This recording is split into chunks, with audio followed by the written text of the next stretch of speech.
Stand by. It's almost time to gather and share your weekly recaps. Gather and share your takes. We've always got you covered with comics, TV shows, movies, and all the bullshit. Oh boy, do we love that last one. Ready to gather?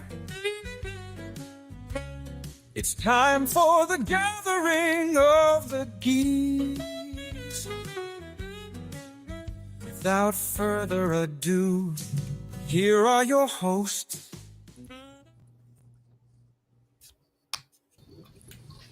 We are Gathering of the Geeks podcast and a YouTube show built around the things we as geeks all love. Hashtag we gather on Tuesdays. Thank you for checking out the one about Lestat's Nipples. I'm one of your hosts, Emmet, and I'm joined by the Ted Lasso to my coach Beard, Chris Evans. Chris, how you doing? I'm still troubled by the title. Yeah, well, you don't have to say it. I had to say it. So I guess that's true. I don't have to repeat that one. We all just have to think about it. So that's what we're gonna do. Yeah, Chris, and we are joined by Cookie Munster. We are joined by Hell Demon. How you doing today, Cookie? I'm doing great. Thank you for asking. Oh, of course. We're happy to have you here.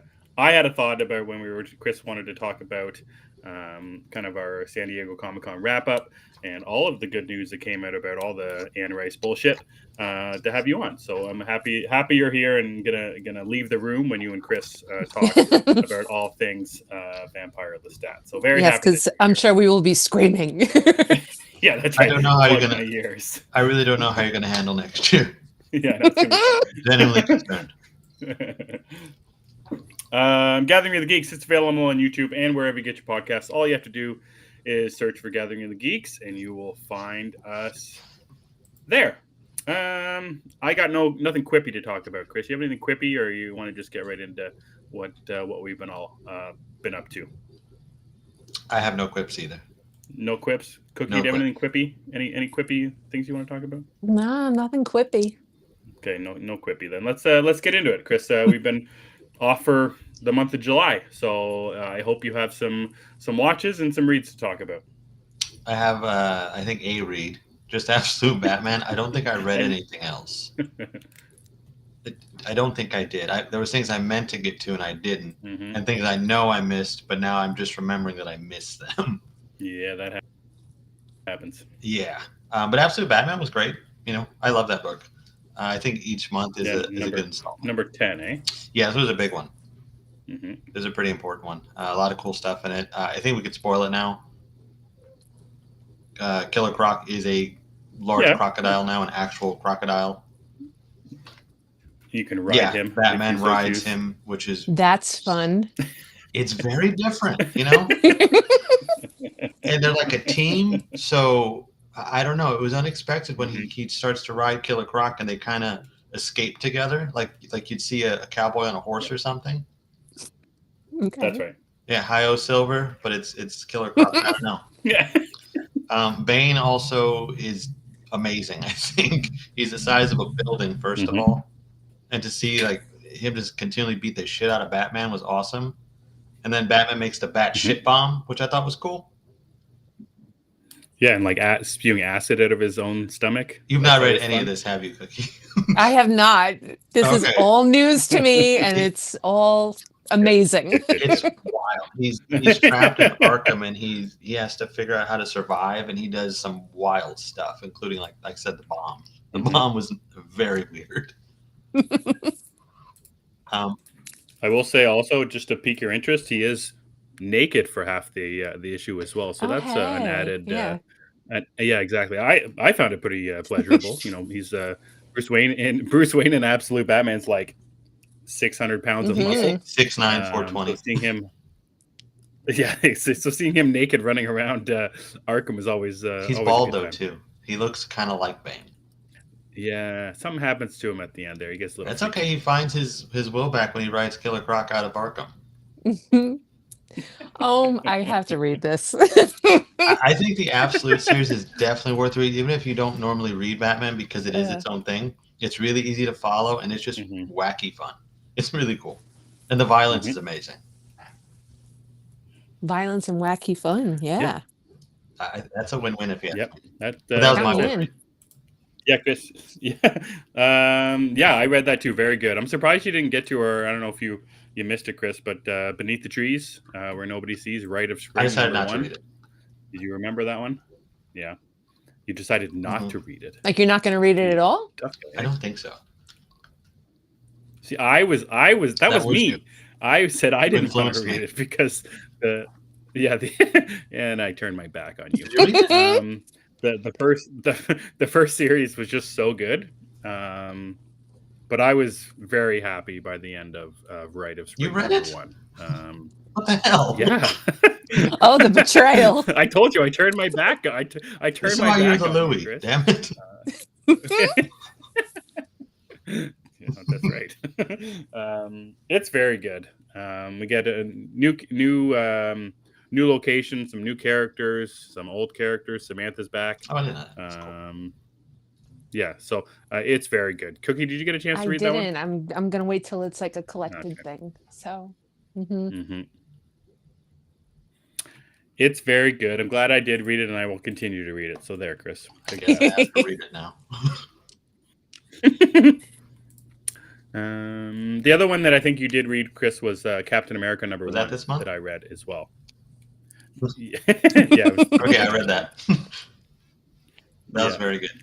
So it's the first issue in the Chip Zdarsky run, where it's kind of like a brand new, fresh start for Cap, and you don't need to know too much else other than he was Captain America in the 40s, and then got froze, and woke up, and he's in present day ish. It's like just after. It looks like just after 9/11 at some point. So it's very good. Chip Zdarsky on Captain America and Marvel seems like a good mix. There's Fantastic Four in there. Doom's going to be upcoming. Dr. Doom, I should say. And yeah, it's very interesting. I'm glad I read that one too. Yeah, I'd say that was a solid debut for Chip Zdarsky, and I think him and Cap just seem to go together. I also really like the setting. It's a little different than what we've seen before, and I don't know if it's canon. I don't think it is. I think this is a new continuity thing. I don't know. It feels like it to me, based on just like Iron Man's suit. He looks different than anything that I've seen. Nobody knows Tony Stark as Iron Man, also, which is a change. Yeah. So I think it's its own thing. Yeah. Yeah. So that was pretty much the three that I got to. Was Beneath the Trees, Batman, Absolute Batman, and Captain America. What about you, Cookie? Did you read anything this month? No, I've been a horrible comic book reader this month. Comics are so hard right now, man. Aren't they just hard to read right now? Like this whole month, I can't.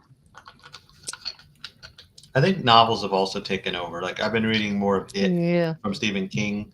That's kind of been my focus when I do read something. I know you've been reading a lot, Cookie. Yeah, probably too much. Yeah, I've fallen down a dark romance hole. I can't get out. I need help. Send help. That's okay. It's something to do. Yes. And I guess they're fun books. They are fun, and it's great in the air conditioning because I don't have to hear anything. I could just read. It's great.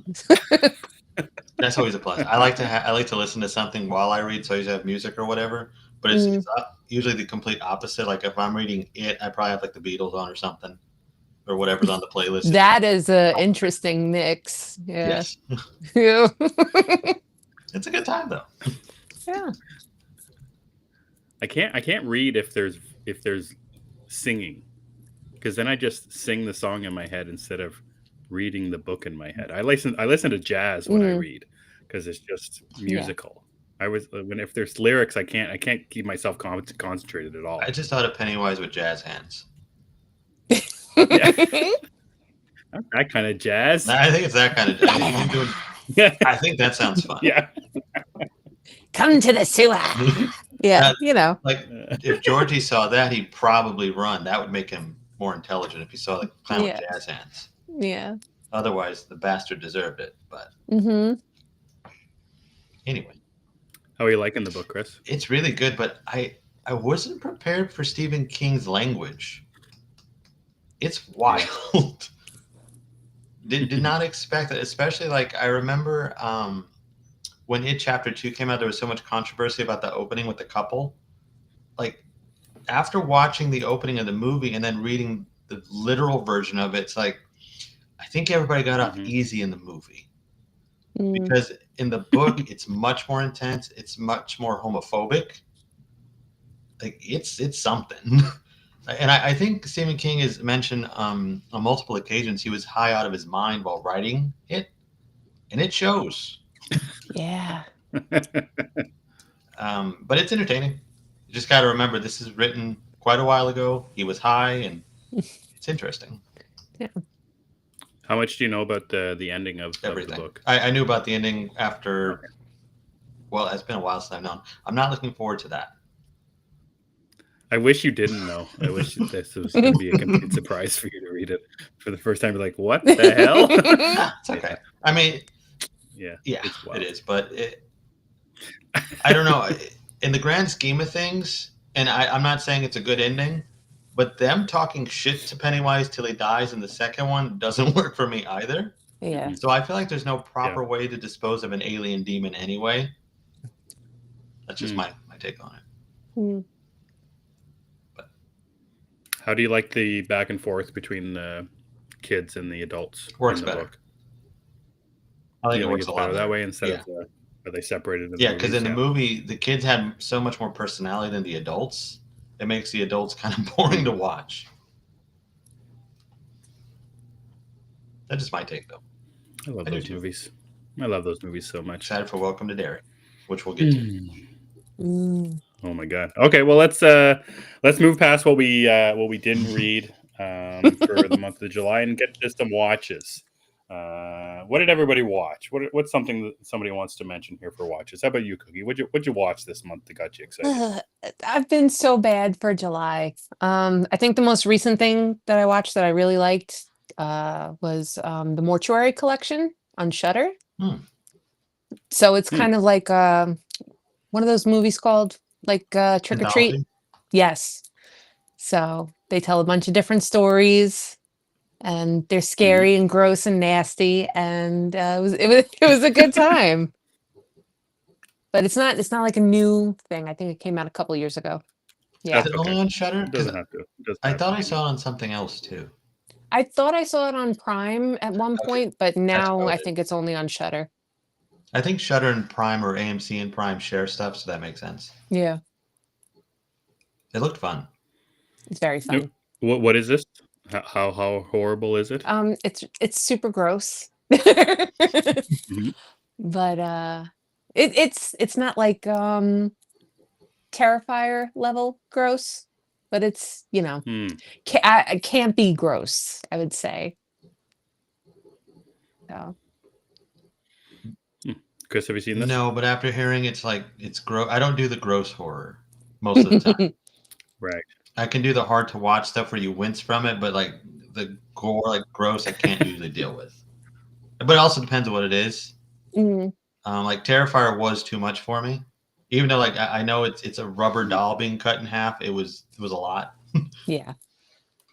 And all the other stuff in that horrible, disgusting film, but yeah, I could maybe handle it. I'll have to see because I want to watch it anyway. It comes up on my TV as an advertisement all the time. Yeah. It's worth watching. I think you could handle it, honestly. I'll give it a shot. I do enjoy horror. The horror. The horror. No, first one of the day.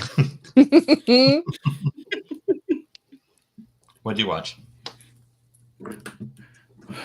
Me? Oh, I got a list. The Cookie, is that it? Is that all you got for July? You just reading? I'm just reading smut books. That's it. I'm trapped. Smut books. All right. All right, fair enough. Okay, I've got a couple here. So one of the first ones is something that I watched on Prime a while ago, and that's Warfare. That Iraq war movie from Alex Garland. And I can't recall the person's name, but one of the military members who was actually in the story that they're telling. So it's got a whole bunch of people in it. It's got Will Poulter in it. It's got Cosmo, what's his name, who is in Shogun. Cosmo? Who else Kramer? is that? Yeah, his first name's Cosmo. I don't know his last name. He's relatively new to the scene, but I he's don't an think he older needs a guy. last name. Yeah, you might as well just Like call him Madonna. Cosmo, like Yeah. Cher or somebody. Exactly. Yeah. So yeah, this is like unlike a lot of war movies that I've seen because they spend a lot of time in every single moment. It's not like a fast-paced action, um, balls to the wall type of war movie, but it's I think it's that way because of the way that it was shot, where it was shot, literally in the exact same house. It basically takes place in one house in Iraq. It's shot in the exact house that the actual events took place, and with members of the what do you call them, like the SEAL team, the military team. So they were there during filming, and one of the main people that was in it wrote it and co-directed it with Alex Garland. The sound is incredible. When the action does get actiony, it is quite good. Yeah, so one of the most real war movies that I've seen, but it's not like, I guess by the end of it, it's a feel good one, but it's not like feel goody. Like, I don't know. I'm trying to like think of like the only war movie that I always come back to is like Saving Private Ryan. At a certain point, you feel good because Matt Damon was saved, and he grew old and had kids, and those kids had kids, and all those kinds of things. But it's also whenever you think of an Iraq war movie, you always think of how anti-American it can be. There's nothing like that. It's all about these group of guys in this setting. I'm a huge Alex Garland fan. I've watched everything that he's done, both written and directed. I can't wait to watch 28 years later. So I highly recommend Warfare if you're interested in war movies, but also just interested in, I don't know, kind of like a great human story. These guys looking out for each other. And again, realness of war can suck at a lot of times, but the way that it's done, I think is just done incredibly well. This movie kind of came and went as well. Like there wasn't too much fanfare about it. I don't know if just because that's the type of movie it is. Again, not like a rah type of war movie, but yeah, I really enjoyed Warfare. I think it's on Prime. I think that's where I watched it. I'm not sure where you guys have it down there, but I do recommend if you're an Alex Garland fan, and it's not too long either. I think it's under 2 hours, so pretty easy time watch that way. I'll put it on the list. I liked Civil War a lot, surprisingly. Mm. I didn't think I was going to like that, so I'll give it a shot. Give it a shot. I might. The Bear season 4, binge that in a day and a half. I love that. Almost everything about this season I really loved. It was an interesting. This season was very healing in a lot of ways, considering how hurtful last season was.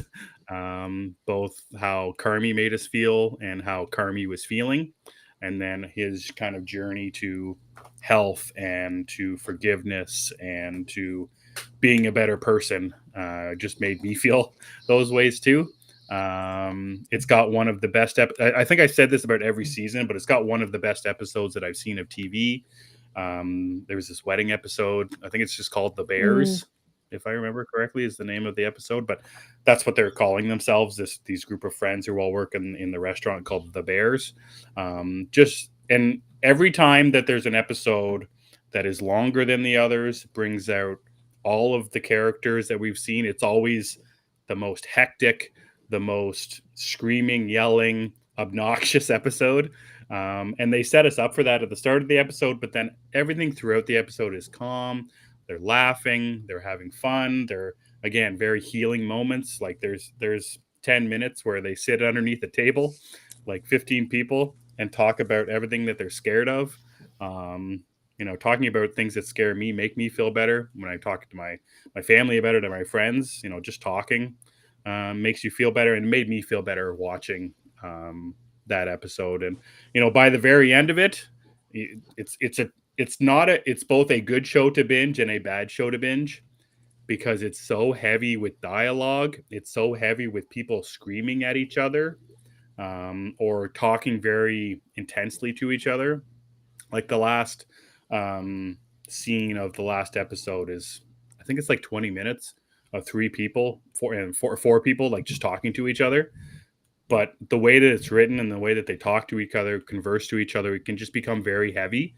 And by that end of that last episode, I was spent and ready for the show to be over. And then you go back and watch it afterwards, and you appreciate it so much more. So I love season 4 of The Bear. Rob Reiner's in this season, which is always good fun, and some other good cameos and great characters all around. I love The Bear. 4 seasons now. I said it after the first season that it's one of my favorite shows ever, and I felt kind of weird saying that after one season. I'd never seen one season of a show and said this is one of my favorite shows ever. But now again, after season 4, I'm very happy to say that it's one of my favorite shows of all time and will be for a very long time. I hope there's one more season just to put a nice tight bow on everything. So very much love The Bear season 4. Well, I think they confirmed a 5th season, didn't they? Did they? I'm pretty sure they did. So fingers crossed. Yeah, Cookie, did you watch it? I loved it so much. That wedding episode was special. It really was. Yeah, exactly. Is it just people arguing in a deli every episode? Is that not what it is? It's not. It's not. But that's when everyone thinks it is. Because there's a lot of yelling and they swear at each other constantly. But there's so many family and human moments, like the Jamie Lee Curtis, where he goes to his mother's house and drops off some pictures, and then he makes her dinner and they look at pictures, and so many beautiful moments aside from the loud and yelling and all the chaos of a restaurant, Definitely not uncut gems in a deli. Got it. See, and it's funny you say that, because that's something I think about, where Uncut Gems is unbearable. Literally makes me want to jab pencils into my ears. I don't get that with. Is it Adam Sandler that makes you do that, or? The way he talks and the way he converses with people, and the things that he says. Yes, it is Adam Sandler in that movie. But yeah, so it is different. But it's the same kind of thing where the conversations can become quite heavy by the end of them. I do get the comparison. My last one, and I just watched this last night. I got some other ones, but the most important one is Ballerina. Oh, cool. I watched that last night after many months or weeks, I guess, of trying to watch it and getting to watch it, and it's just awesomeness. So very good. Great action. Ana de Armas is so good. It's funny, when I was maybe 30 minutes into it, and my son and I had just finished watching all four of the John Wick movies, maybe sometime in June, because I was getting ready for Ballerina and I wasn't sure if he was going to watch it, and now that I've watched it, he can watch it too. But I'm like, okay, so 30 minutes in, what are they going to do that makes this not John Wick 4.5? I think Ana de Armas is a good start, obviously, but then flamethrowers and skates, definitely and skates, flamethrowers definitely helps. And that scene is just, it's beautifully shot. I like how it's not quick. It's like, hey, look at these flamethrowers, but that's not that's very unrealistic. So we're not going to use them that much. Let's just keep using them forever and blast things, and then get a fire hose out and fight fire with water. And it's like they really, I think they dug in when they needed to with Ballerina, just to show the great action that the John Wick franchise is known for, but also adding some stuff that made me feel like, okay, this isn't just John Wick 4.5. I really felt that they did the Eve character justice with everything they gave her to do. They made her different, where she was smaller and she had to fight different. And even when she came into contact with John Wick, like this, how she could fight and how he fought her, I just thought they kept it very new and it felt fresh. It just didn't feel like the same old thing, which is kind of how I felt at the end of John Wick 4. It's like, okay, I get what you're trying to do by adding new characters to John Wick 4, but those new characters didn't work for me. So I like that about Ballerina, where it's just they're not over the top characters trying to make up for, the same thing happening over and over and over again. So I really appreciated Ballerina. It's just so much fun. So many wow moments that I'm glad I got to watch. I love Ballerina. I thought it was a really, really good film. I also agree. I liked where they separated her from John. She's not just a clone, which is what I was worried about going into it. She is I want to say she's fragile because she's not. She's just as indestructible, but she works differently than he does. And like, there's limits to what she can do in her film versus what John does. But I also think it's gonna be an escalation thing. Like, they're just easing us into her probably turning her arm into a flamethrower or something. Yeah, we're gonna have something like that in the sequel probably, because in John Wick 1 he's not really that indestructible either. He gets hurt and stuff. So I'm imagining that's the trajectory that we're going on here. But Ballerina is awesome. Hopefully Tom Cruise doesn't ruin her career. Is that true? I don't know, but oh God, are they together? Yeah, there was a pic. Well, I read that. I'm like, no. I don't care about celebrities' lives usually, but this was all over my timeline today. I couldn't avoid it. It's a picture of them holding hands. I just kept thinking Scientology is going to ruin her career. So, well, is she a Scientologist already? Is she? Do we? I don't know. Is that where she seems sane? Did they no offense to Scientologists, so I don't think so. Yeah. I read that today. I'm like, oh no, Anna, don't do it. No cults. Somebody save no cults. Yeah, no. Yeah. But I hope they do Ballerina too, and she's in it. Very much hope so. Yeah. So I watched some other things too, but those are the really ones that I wanted to point out. Also, F1 is the best movie of the summer. Chris, what did you watch? If you only see one movie in the theater this year, it needs to be F1. That's just how I feel about it. It's F1 or Sinners. Yep. Or both. Do both. Double feature. Yeah, I mean they balance each other out.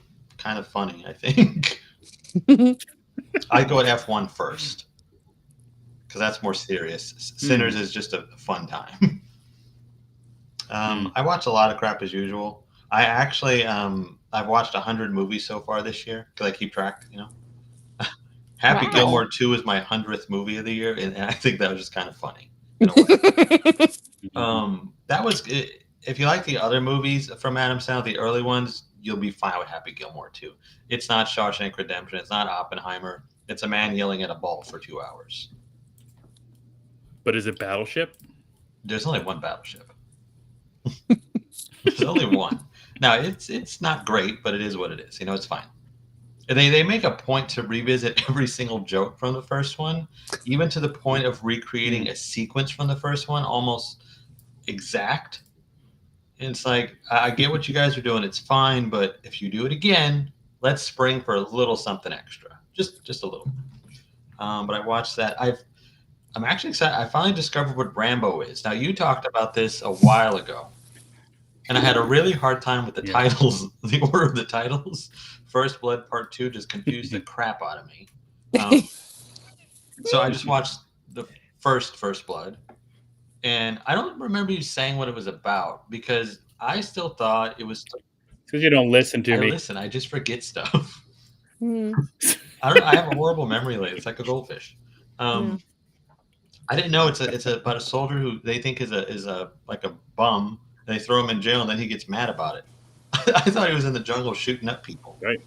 So it was quite a surprise when he's like hanging out in a cave eating a boar for a portion of the movie. Like, oh, okay, this is not what I thought. But Rambo was awesome. I kind of want to rapid fire everything I watched because it's a lot. But I did watch Together. I wanted to mention that because I think that's something we're all going to end up seeing at some point. Together was it? What's that one? That's the Dave Franco, Alison Brie movie that everybody's saying is like the grossest thing they've ever seen and stuff. Yeah. Is it really that gross? It's not. Like, I think it's hard to watch, but it's not gross. It's a really slow burn though. I want to say it doesn't really get going to like the last 20 minutes. The rest of it is just set up for this story, and it's really going to depend if you like these characters or not. Which I did like them, just not that much to watch. an hour of their lives unfold. I didn't care that much. Now, when you get to the actual twist of it, it's pretty cool. There's some really interesting imagery, some great performances in there, and the ending, I did not see that one coming. And if anyone does, I'd like to hear how they came to it before the movie's end. I need to know how your mind worked to put that together, because I did not see that happening at all. It's not a movie I think I'll revisit, but I also recommend it because I want to know what other people think about it. I want to hear the conversation about this one. I got to see it early. It wasn't like a special screen; it was just the AMC thing. So, and I had nothing else to do last week, so I checked it out. It comes out this week officially. So, I'm interested to see what the conversation is about that. Did we talk about Bring Her Back? That's the one by the guys that did Talk to Me, right? Yes. Yeah. I think you did, but you might as well talk about it again. I think Cookie, Oh. did you see that one too? I did. I loved it. Yeah, you guys can talk about that. Yeah. Well, I don't know if we can spoil it, but it's amazing. I thought that it was on the same level as Talk to Me, but darker in a way. It was really cool. I liked it a lot. The other one I wanted to mention was, everybody's seen my tweets about Fantastic Four and Superman. I don't need to go over that. Eddington, I think, was a nice surprise too. The new Ari Aster movie. Which one? What is it? Eddington. Oh, yes. Okay. It's like I would say it's like 2020 the movie. Okay. Because it's about this tiny town where there's the mask mandates going on. Half of the town doesn't want to wear the masks. Half of them want to wear them. The sheriff is like, I'm not wearing a mask. That's kind of how the movie starts out. And then it gets deeper into 2020 with the George Floyd stuff. Then that affects the town. And you have a lot of outraged people and protest and murder and different things. And then the Ari Aster of it comes about at the end. It's like the Aster of it all. Yes. It's like watching an Alex Garland movie. At some point he's going to remind you who he is in his film. That happened with Men. Yeah. He's going to do what he's going to do. It's fine. Eddington is the exact same, but it's such an entertaining ride. And Joaquin Phoenix and Pedro Pascal are perfect. I think I like Joaquin Phoenix in anything except Joker. I think that's the conclusion I've come to. Anything but the movie he has the Oscar for, I'm in. Yeah, real nice. I'll watch anything else you do, bud. Just not that. But those are basically my watches. I had some other stuff, but it doesn't really matter. Oh, I did watch The Pit. You guys talked about it a lot. And so my wife was watching, it was on in the background. And every time I'd look up, it was some kind of horror show. So I got sucked into it. And then I fell asleep one night and I was like, well, what happened to this? What happened to that? So I have to go back and watch an episode, or like not a half of the shift, but an hour or two of the shift. But from what I saw, that show was amazing. Damn right. It's a great show. Yeah, I get the hype now, but it is intense. Yeah, it's a lot. You guys weren't mincing words about that one. No. It is. No, it's one. Yeah, they don't turn away from any of the injuries or births in that show. I appreciated that for a lot of reasons, and I can't wait for season 2. I love that show. I like that the cast were mostly unknowns, other than Noah Wiley, I think. I didn't really recognize anybody, which was cool. Yeah, I think that's fair. I think the only guy I kind of knew as somebody was the overnight guy. Yeah. You haven't seen too much of. Yeah, you saw him in the opening episode on the roof, and then you'll see him again in the last couple episodes. He's the really only guy I could be like, oh, I know that guy from somewhere. I don't remember seeing him. I know I saw. I just don't remember because I saw the opening. But that was intense. Looking forward to the second shift or whatever they're going to call season 2. Yeah, they're what are they going to? They're going to July 4th weekend, I think. Is that what it is? Yeah, yeah. That's going to be fun. Yeah. It's going to be wild. Somebody's going to come up with no fingers, that's for sure. Getting his fingers blow it up on some firecrackers or whatever. I'm expecting like a firework in somebody's eye or something. Like it come in with it sticking out. I hope so. Like a sparkler attached to their body. I don't know. Yeah. Still going off. Yeah, still going. Just he's stuck in his ear. Just Just smoking a little bit, you know. Mhm. He'll be fine. Yeah, it'll be fun. All right, so let's move past some watches and get to San Diego Comic-Con. That was last weekend.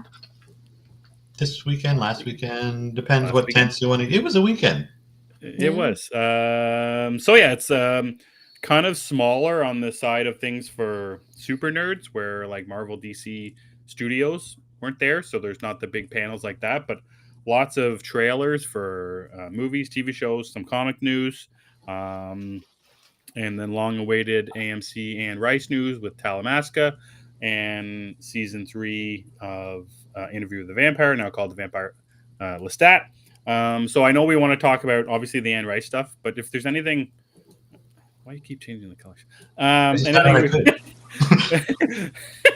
Anything that stood out to anybody? I got a lot of trailers, good trailers that came out on the weekend. So the new trailer for Tron Ares, I think looks very good.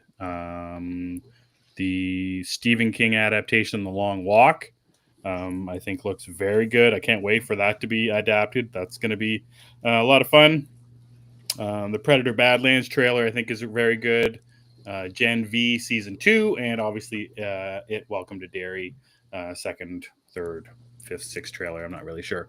So most of the trailers that came out got me very excited for stuff that's to come. And that's kind of the big focus for me, because some of the DC Comics news was meh to an extent. So just a lot of stuff that got me excited for what's to come with some trailers. What about you guys? Cookie, you go ahead, go first. Mostly I'm excited about It, Welcome to Derry, and The Long Walk. The Long Walk, I got super excited. I wasn't expecting it to, I wasn't expecting a trailer at all. I thought they were still like filming. Same. Because who's the writer? JT Molnar, right? Of the movie? Yeah. JT Molnar, yeah. Yeah. So he only started posting about it like a couple weeks ago. So I was like, oh, we're not going to get any news about this. And then it's that beautiful trailer. Well, it's not beautiful. It looks very awful. But I'm excited. Very excited about that. Is it a different trailer than the one they released a couple months ago? I didn't see a trailer a couple months ago. Maybe I just missed it. Same. I don't know. Oh, okay. I've seen the trailer a couple times, and every time I see it, I forget what's coming in it. So I have to relive that all over again. It looks really good, though. I'm excited for that, too. Yeah, it looks brutal. I didn't know. I guess it's a new trailer, then. Yeah, I didn't know there was one either. So this is the first that I'm seeing of it was the Comic-Con trailer. Did you guys see the other stuff about It Welcome to Derry? What's that? So if this one is a hit, they're going to do more, of course, and they'll go back in time to each Pennywise appearance, which I think that sounds like a blast. That sounds like a smart idea. Yeah. So this one was in the 60s. I think the next one is in the 40s if it does well. I think that's the timeline. It'll just keep going further back until I guess we get to his arrival, or its arrival onto the Earth. Which I don't know if that'd be interesting. Yeah, right, so we gotta get those ratings up to see the turtle. Yeah, everybody watch Welcome to Derry for the next 6 years. Please, we're begging you. I gotta get to a point where I can see the true origin of this thing. That trailer. I always felt like that part of the second movie was the least interesting. The idea of him being an alien and coming to Earth was always the part that I found not as appealing as just him being as like a supernatural. Like eventually we know he's supernatural now because of the timelines, but the alien part always felt like a little much. So I agree that seeing him in different time periods, like in how the town is dealing with him sounds great, and that was a lot of the fun. In the first, I think it was the first movie where the bigger kid goes to the library to read up on him and finds all the pictures, and they do that in season 2 or in the second movie, and even in this trailer again, just going through everything that's happening has happened in Derry is always very interesting to me, and I like that idea. So yes, let's keep watching it so we can see more of Derry in previous time periods. I think that's really exciting. But at what point didn't they think maybe we should just burn the town down? Sure. At what point did that never cross anybody's mind? Like, hey, this keeps happening. There's a clown that keeps showing up in the sewers and stuff. We need to go. Yeah. Like the townspeople in Frankenstein, they knew, hey, go to the castle with pitchforks. Let's get rid of them. What are these guys doing? Zeddy has a question. No, he doesn't. I'll see Interview with a Zeddy trailer. It looks awful, but so cheesy. I don't like the slander here, Zeddy. I don't. Yeah. And besides that, it would be called the Vampire Zeddy now. Right, the Vampire Zeddy. That's what I want to see. I want to see Zeddy up on stage, half naked, singing songs. We kind of have when he did the Oscars thing. That's right. You know how often We're halfway there because when he did the Oscars shirtless run, we did see that. I love that. Thank you, Coda. Thank you, Coda, for giving us that gloriousness. You should repost that, Zeddy. Yeah. For the fans. Do it for the fans. Do it for the fans, Zeddy. What else, Chris? Anything else? Yeah, 100%. Do you know what he's talking about? Yeah, the Strange New World season 3.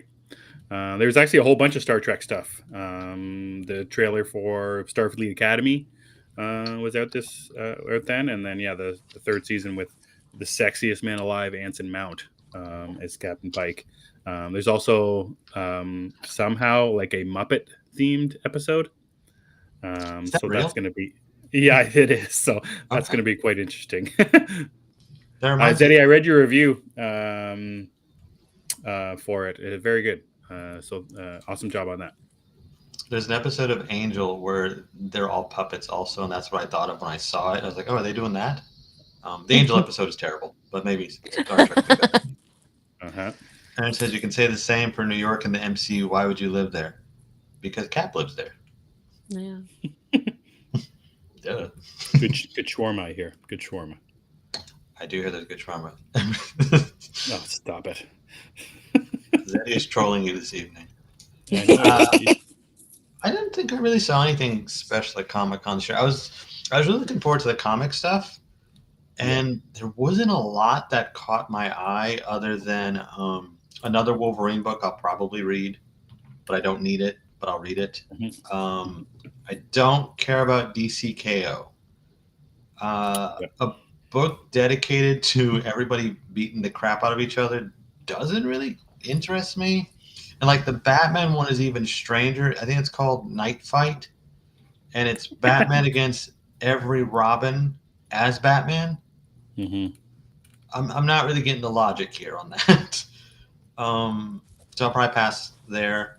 So at this point in the comics, we did get the announcement, I believe, of the Sleepy Hollow book, though. That sounds cool. It's like a sequel to the story, so that's neat. Interesting. There's also the Mr. Hyde book coming with Johnny Depp is Mr. Hyde in the comic, and he's like part of the comic, kind of like Keanu Reeves did Berserker. Oh yeah, Berserk, whatever that thing's called. Johnny Depp has a comic now, so this is 2025. All right, I'll check it out. I don't know. Sounds kind of fun. It's Mr. Hyde is completely taken over Jekyll's body. There is no Dr. Jekyll anymore, and it's how he lives his life, I guess. I don't know. All right then. Yeah. So, oh yeah, I forgot. So this was cool actually. At the James Gunn thing in Hall H, Cena showed up as Peacemaker. That was cool. I like seeing actors do that. I was hoping Sam Reed was going to do that, but it didn't happen. Maybe next year. That would have been nice. Yeah. Well, that was a speculation when they were setting up the mic stand and everything. Like, oh, he's going to do it, but he didn't. It's okay though. Yeah. Oh yeah. But yeah, that's other than the stuff we already talked about. Nothing caught my eye too much at Comic-Con. I was a little disappointed with it this year. Yeah, well, like I said, the big guys for studios weren't there, and they seem like they just don't care about it as much anymore. So it's much more. I don't know if niche is the right word. And I don't know if it's just for people who go. Like, is that who it's for? It's not for us wholesome people who just hope for stuff to pop up online or to follow online endlessly, say please post something. I don't know. I don't know how those things work. I've never been to a con or a fan expo where if it's just for the people there and not for people who aren't there. I don't know. Well, Cookie, you've been in New York Comic Con. Have you ever been in like the big panels and stuff? No, I do the smaller stuff, with like the book authors, and because it's very hard now to get into a panel.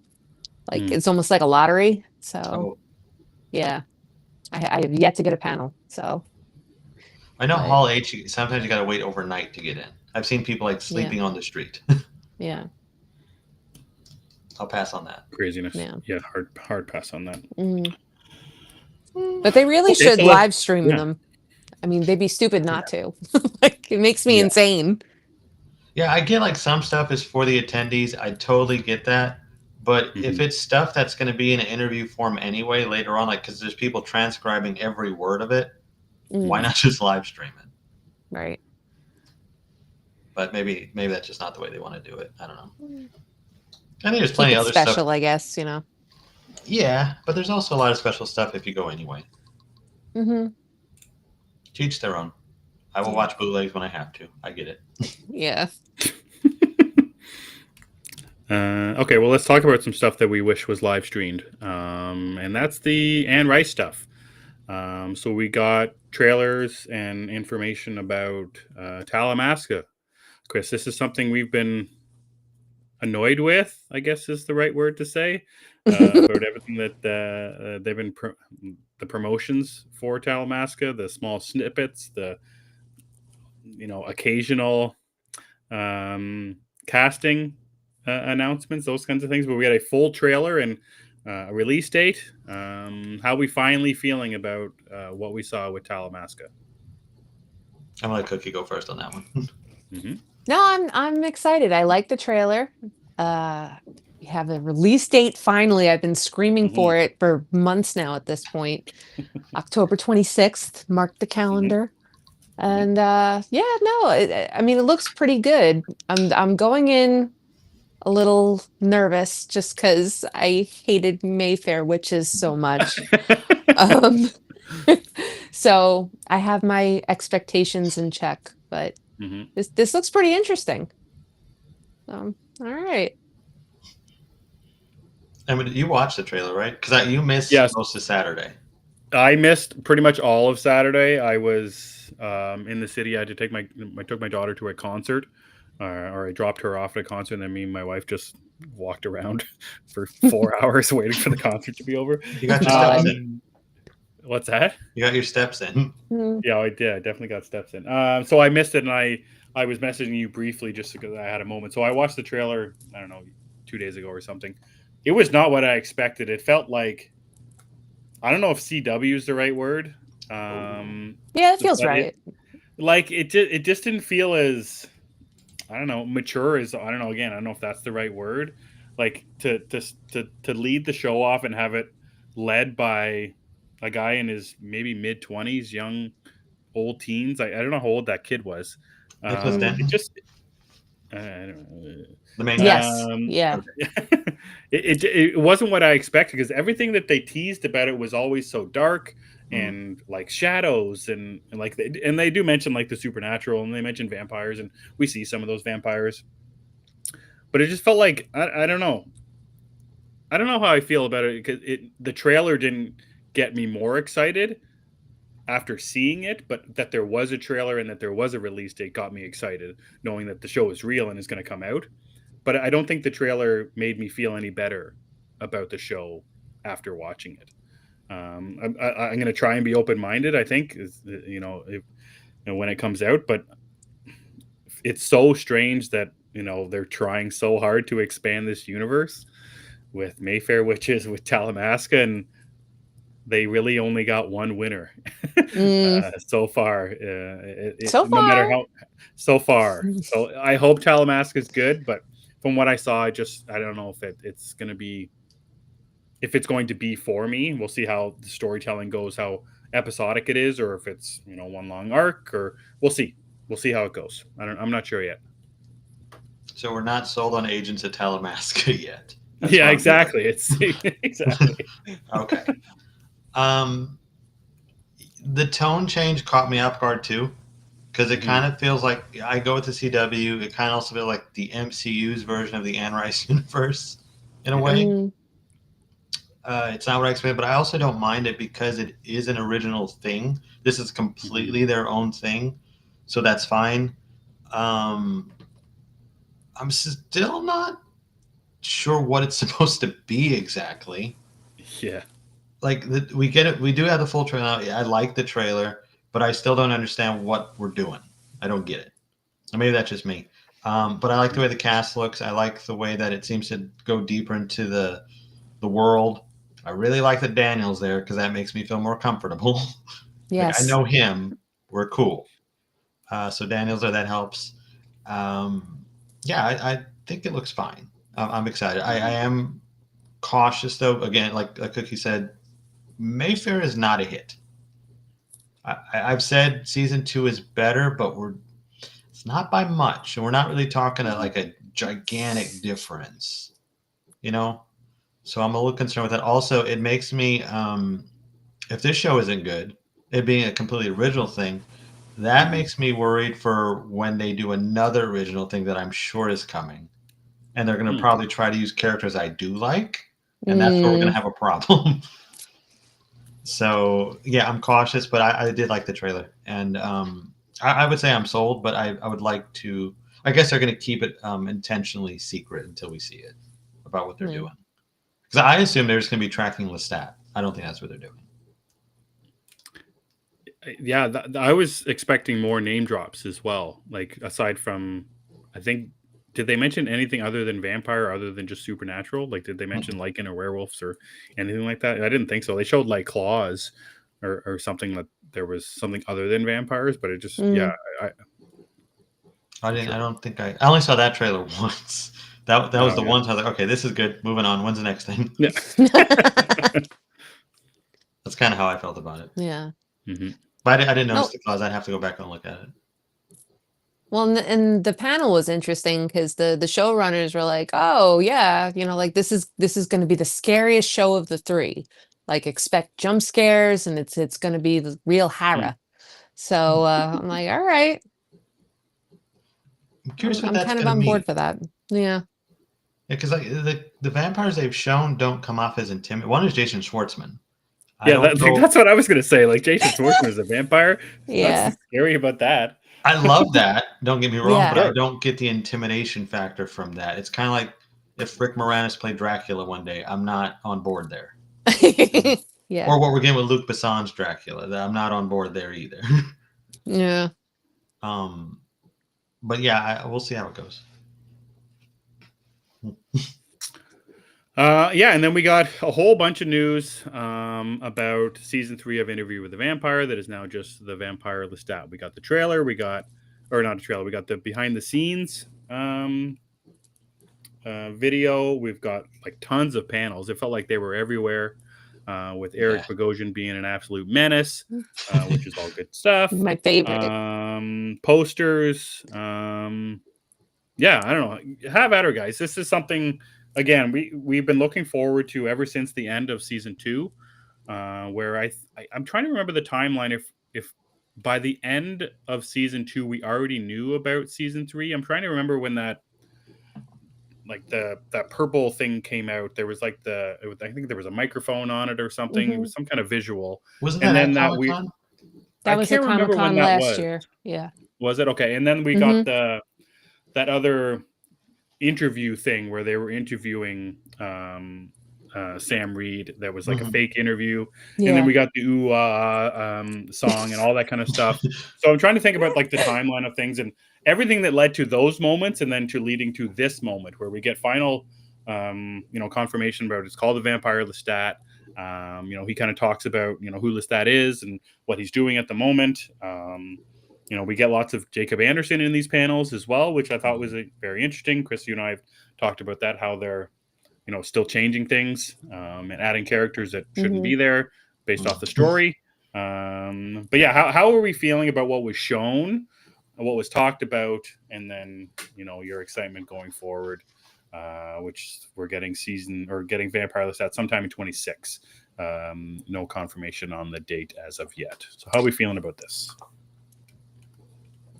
I mean, Jacob kind of said the month. Yeah. Oh, did he? An interview. Oh, yeah, he did. The screenwriter interview. He mentioned it. Yeah. Yeah. He said April. So April. Nice. That's not too far. It's not. I'm so excited. Yeah, and I think it was Roland confirmed they're 22 days into a 70-day shoot. So, well, yeah, but it'll be wrapped up pretty quick here. Yeah.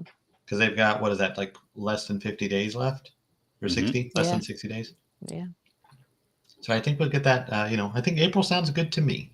Mm-hmm. And I like all the extra promo they're everywhere. Like I was just scrolling TikTok and the Hollywood Reporter interview with Sam came up. And like that was non-existent for either of the other two seasons. They were quiet on this show. But I think it's become a much bigger deal now. And also I believe changing the name is going to help. Because I think people might be more interested seeing the name change and seeing what it is now, and it's modern. It's not going to be set in the past because a lot of people don't like period pieces for whatever reason. Which I get. So I do too, but at the same time, it's like it's a vampire story. You're gonna expect some kind of period piece about it, Yeah. It comes with the territory. But I love the behind the scenes thing. I was over the moon with that was it with the behind the music style, kind of. Yes. That was so cool. And seeing him up on stage and doing all that, it's like this is what I've been wanting to see forever. I'm finally getting it. They're not holding back. They're going with the costumes, and he's got the full band. It looks awesome. He's even crowd surfing. Glitter everywhere. Yeah, they're doing the glitter. And he's like full rock glam vampire. And then they're doing some new things. Like I don't really know what the scarring is about. I'm interested though. I'm intrigued. I want to see what is that. There's a lot going on in that trailer that I am all for, and I love hearing them talk about what they're doing. A lot of cool stuff. They're all very enthusiastic. I've also seen the leaked trailer multiple times from different angles. I finally found one that's what. I got nothing. Got nothing to say. They're not releasing it officially, so like, you know what? Let's just go ahead and watch it. And I did. Why aren't they doing that? If you have a good angle, send it to me, please. Oh, it's really good. I'll send it. Why aren't they doing that? Are they waiting a bit? I think because it's still early footage. And Gabriella, because they renamed her wig is off-putting. It's distracting. I don't want to pick on the production, but they are doing something, and they need to fix it. Write a stern letter. I'm going to have to write a stern letter. This is not Gabrielle. This is different. But the leak trailer is really cool too. You get some fun stuff in there, and it's a lot of there's some Daniel in it, there's some Jacob, which is cool. I am a little concerned about the changes, but I'm going to roll with it. They haven't let me down. But there's one cast where they added the character Baby Jinx in it. That's an interesting choice. I don't know where we're going, but we'll see.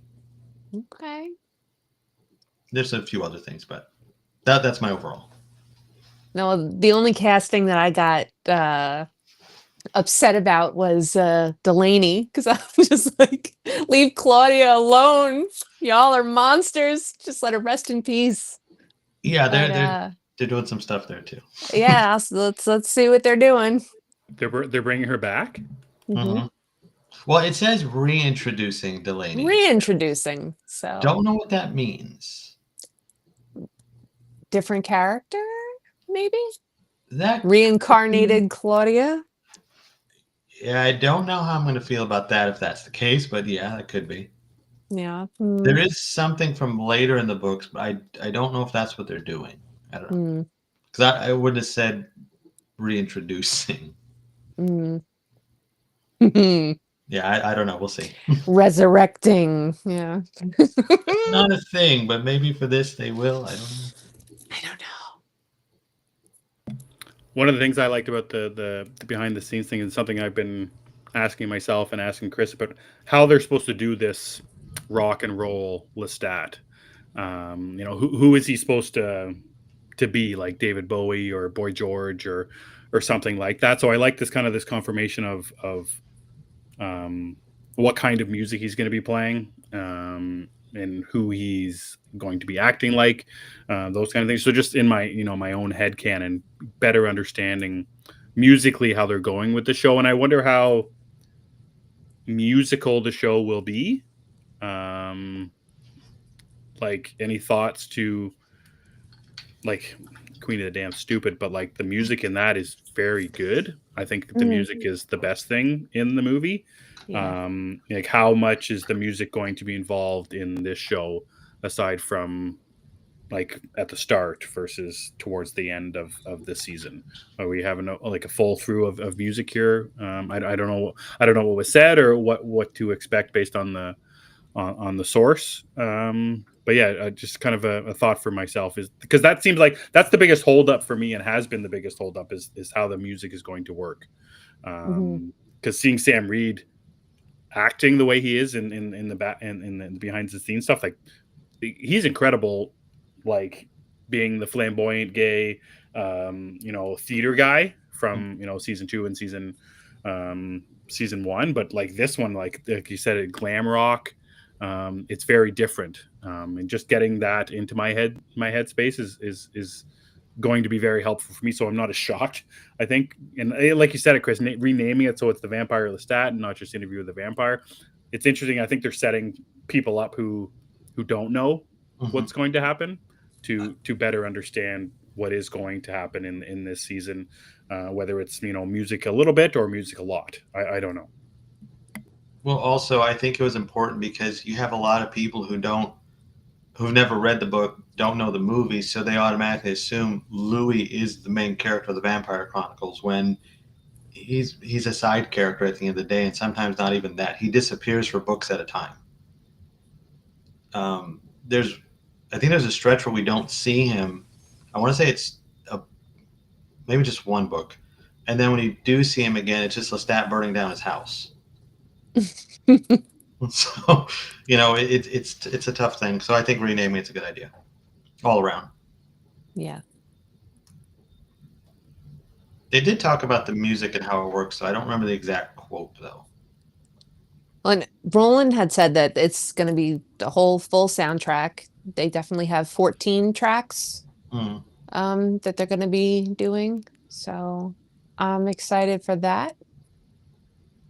Lots of Chapel Roan inspired stuff. So yes, please. Thank you. That was an interesting pick on their part, I think.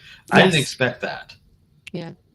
I wonder if she's referenced in the show, since it's modern and it's meant to be our world, technically. That would be fun. Is it supposed to be present day, or is this supposed to be the 80s? No, it's present. That's where I got confused. It's present day. Okay. The book is 80s, so like in the book, he's like John Morrison, essentially. Oh, okay. Jim Morrison, sorry. Not John Morrison is a wrestler. Jim Morrison is the he's Jim Morrison, essentially. That's even what he sounds like. But now they're, since present day, he'll be Sam said he was looking at David Bowie, Freddie Mercury, which that lit me up when I heard Freddie Mercury. And he did mention Jim Morrison too, but the other two first. I think they said like it's not a musical, but the music dictates things, which is going to be interesting to see how. So it won't be like the Queen of the Damn movie, thankfully. I don't think anybody wants that. No. Once was enough. Yeah, one of the things that it'd be interesting if they do reference how it is present day, and that's what I like so much about season 1 and 2 is how they reference like World War II, and how the real world is there. We get small amounts of that in the present day stuff that we see in season 1 and season 2 with, what is it called, the convergence or whatever, the great convergence, if that even exists that anymore. Never I don't know. But I do like the idea of if the music being inspired by present day artists, and if there's if this exists and Chapel Roan exists in the same universe. I like that idea. Obviously, World War II mentions are different than Chapel Roan mentions, but I just like the idea of this universe. I get just as excited, world. And if it makes sense that Lestat would be inspired by artists that have happened, like a Freddie Mercury. Mhm. Like, hey, I listen to Queen. Why wouldn't I want to be like Freddie Mercury? So I get that idea, and I like that idea that it is the real world and it is the present day. Yeah. And I don't think this Lestat took the nap, so I think he's been around the whole time. Yeah. The book version, not a spoiler because I don't think they're doing it anyway. He takes a long nap, and he wakes up to music. So I don't think that's what this is. Because we see, at the end of season 2, he seemed like he's been awake all this time. He's just living in a house coat in a house that's falling down. Yeah. Yeah, playing his wooden keyboard, which is so funny. The wood keyboard, talking to Siri. He's been practicing. Mhm. He was practicing for this. Oh, I love that you see the violin in the trailer too. Yes. The violin is a very big deal in the book, so I'm glad they're doing it. That was a cool thing for me. Yeah. He's playing it violently. It's lovely. Yeah, I'm having a problem. I don't remember what was in what, but he also has some wild costumes. Very wild. Yeah. Like the corset and jeans jacket combo is something I did not expect to see. I love it. I love It's pretty cool. I'm gonna have to find red jeans. I've been saying I need red jeans. red jeans. I need them. Red velvet jeans. Yes. Are they velvet? I can't do that. I'm convinced they're velvet. They have to be velvet. It's too hot here. I can't do velvet. No. I'm in though. I like everything I saw and heard basically, except a couple things I'm concerned about. Did you have any concerns, Cookie? No, not really. The only concern I have is Eric Bogosian spoiling something for me before I get to watch it. So, but they have a pretty tight leash on him. He's excited, and I'm happy for him. He's like so happy. The picture he posted I guess he's not an extra, but the picture he posted among the extras at the concert scene was amazing. Yes. Did you see that, Emmet? Yes, I saw that. I saw a lot of slutty Daniel doing slutty things. That's what gets me excited. But that's also a question that I have. As much as Eric Bogosian being involved and Jacob Anderson being involved with the marketing and everything, and it would appear they're very much in season 3. Yeah. How much are they involved, Chris? And how much is that a problem if they are involved? If it's just Daniel talking to Louis about his past life and still an interview mixed in there somehow. And how do we feel about this? Yes, it's the vampire Lestat, but Louis and Daniel are still there and around and doing something, or are they just there because Sam Reed by himself marketing this is not how it should be done, and you bring in people that were in season 1 and season 2? I don't know, because I in the book Daniel's not in the book at all. Daniel doesn't show up again until the Queen of the Dam for a single chapter. So him being around and in the trailers is like, okay, this is new. Louis is in the book, but he's not important for most. I don't know how to say this without spoiling it. Louis in the book, but the portion that he's in the book, I wouldn't advertise him, if that makes sense. It's not enough to advertise him. And I've already seen the leaked trailer. He is in the show a lot. Yeah. So it's not a problem for me, but I already sense I'm going to have to take a lot of deep breaths during this season. Just with what they've shown so far and what they've talked about. That's my take on it so far. I don't know if you guys have any thoughts on that. I mean, well, they are saying that it is a Lestat-centric season. So, I mean, I am expecting to see the fan service of Louis and Daniel, but I'm not expecting too much. I wonder how deep they're going to go into the past, Lestat's origin and stuff. That's what I'm very curious about. Well, that was some of the best stuff in season 2. We find out the Magnus mentions and all those things were, and he's been cast. For me, it's like what was that?